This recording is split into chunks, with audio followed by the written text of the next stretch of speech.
I'm Mrs. Palmer. I am your Students Math 8 teacher this year. I got a chance to meet them today, and I'm really excited to get to know them better and to help them to be able to be successful in math this year. We went over my syllabus and class expectations together in class, but I also wanted to take a second to go over those things with parents. Math 8 is the most important class that students are going to take in order to be ready for their high school math classes. And it really is going to take both of us working together in order to make sure that they learn everything that they need to. I have 3 teenagers of my own, and so I know that sometimes it's hard to communicate with teenagers to know what they really should be doing. And if your teenagers are anything like mine, they always have excuses as to why they're not doing something. Usually it is that I have turned that in, the teacher just hasn't graded it yet, or that teacher doesn't like me, or I'm doing fine, I don't need any help, even though their grade is showing something differently. And so I'm sure that some of you are going to have that same sort of communication with your teenagers. So I just want you to know, feel free to reach out to me at any time. And I'm happy to discuss any issues that they are having with them and also with you. I want to make sure that that line of communication is open. I use the Remind app for communicating, so that's a really good way to get a hold of me. Make sure that you sign up for that Remind account on remind.com. You can also email me, and then if you would like to have me call you, you can always call the school and leave a message, and I will call you as soon as I can. And then I'm happy to have a parent meeting with you at any time as well. We don't have to wait until a parent-teacher conference. If your child is struggling in my class, I want to make sure that we do whatever we need to fix that right away so that their experience this year is a positive one. Okay, so as far as the course supplies that students need for my class, I need each of them to have a 1-inch 3-ring binder. Well, and it doesn't even have to be 1 inch. It can be half of an inch or whatever, but just a 3-ring binder. And it has to be a binder that's just for math. In fact, a lot of students will just leave that binder right in my math class because most of them will be able to finish their work in class, their practice assignments, and they won't have to bring anything home. And so I've got cupboards in my classroom where they can just leave their math binder, but I do need them to have it. If it's going to be a struggle for you to get them a binder, just let me know and I'm happy to figure out a way to pick one of them up. I have a few left over from last year that I can give them as well. So just email me or just have them let me know that they need a binder, and I will find one for them. They also need a pencil, a paper, and if they want to buy their own calculator, or if you want them to have their own calculator, the one that I recommend is the TI-30 XS. So that one's a great one. That one they can use in both 8th grade and 9th grade. Okay. The next thing I wanted to talk to you about is grading. And in my math class, students' grade is based on their ability to show me what they know and what they have learned. And so when I give them an assignment in class, I will have them correct it, or I will correct it, and I will have them fix anything that they miss. So they will never turn in any assignments that are not 100% complete and correct. I think that individual feedback for students is really important when they're learning math. And so as far as their grade goes, because they're getting all of their completion points at 100%, their grade's going to be based mostly on their quizzes and test scores.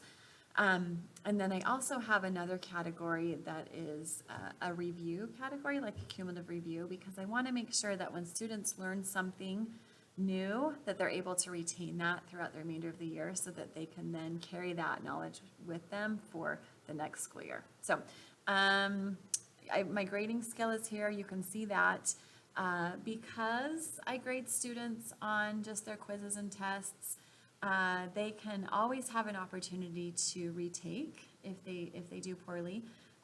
Before they retake their test, though, it's going to be important that they do their test correction so that they can figure out what they missed. and then I'll have an extra practice assignment for them. And then I also will do an individual review with them just to make sure that they're super ready to take it the second time that they do, so that they will get a better score. If you have any questions about any of this, like I said earlier, feel free to email me, or you can message me on Remind, or you can call the school. However you want to get a hold of me, I'm happy to talk to you about any of this. Now, it is true that math may come easier for some students, but being able to do math is not a gene. And I think it's really important for students to understand this. Math is a skill to be gained, just like learning how to play a sport or learning to play a musical instrument. And I believe with good instruction, motivation, and practice, with feedback, every student can be successful in Math 8. And I've been doing this a long time. And I know that every single student can learn and grow in their ability to do mathematics. I do expect that students do their part in trying to learn everything being taught. So when I'm giving, when we're going over notes or new vocabulary, or I'm showing them some example problems, how to do what's on their assignment, I do expect that they are watching what I'm doing and that they are trying to learn. And then there's always going to be an opportunity for them to try it with some individual feedback. Everything I give them for practice, I will always be there to answer any questions that they have and correct any thinking that they have that's incorrect. If at home you are hearing your students tell you that math is really hard and they just don't get it, please make sure that you get a hold of me right away so that we can make a plan of how to make math a better experience for them. I really don't want any students to feel like they're struggling. I want all of them to feel like they can be successful, because I know they can. So just make sure you let me know right away. I don't want it to be a situation where they're struggling for a long time and I don't know it, and then they're way behind. I just don't want to have that happen. So absent policy. Now this part is super important. When students miss my math class, it's not just the assignment that they miss, but they also miss the learning that happens before they're able to do their assignment. So if for any reason your student is absent, or you need to have them miss school for the day, please make sure that they make up the learning that they missed, which includes watching a video that I'll post and filling out their notes before they do the actual practice assignment. It's kind of frustrating for students if they try to jump right to doing the practice when they didn't spend any time with the lesson. So students will not actually be allowed to turn in the practice assignment without showing me that they have watched the video and filled out their notes. Because like I said, that learning is super important. My policies regarding Chromebooks, phones, and food and drink. Chromebooks must be charged before you enter my classroom. We don't use Chromebooks a lot in my classroom, but we do use them sometimes. And when I ask the students to pull their Chromebooks out, I really do need them to be charged so that they can do the assignment that I have given them. Phones are not allowed at all. Phones are such a distraction to school and to the classroom learning environment, and they really do prevent students from being able to be productive with their learning. And so for that reason, and also as per school policy, phones are not allowed. And if I see them, I'll take them. We have certain rules that we're supposed to follow that are coming from our administration, and I will be following those rules. So AirPods are also not allowed, and if I see students that have smart watches and they become a problem or a distraction, I will also take those away as well. And then I'm just going to follow the school policy as is. There is no food and drink allowed in my class.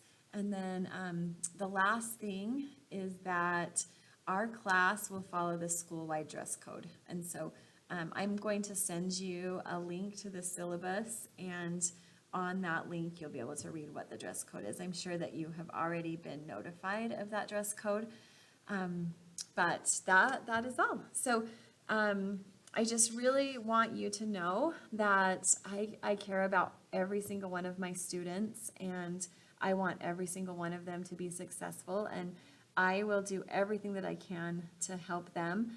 And as long as they do their part, it's going to be a really great year.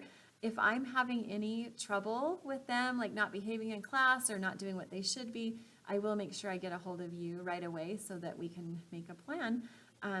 But yeah, please let me know if you have any questions through email, remind, and it's going to be a great school year. Thank you.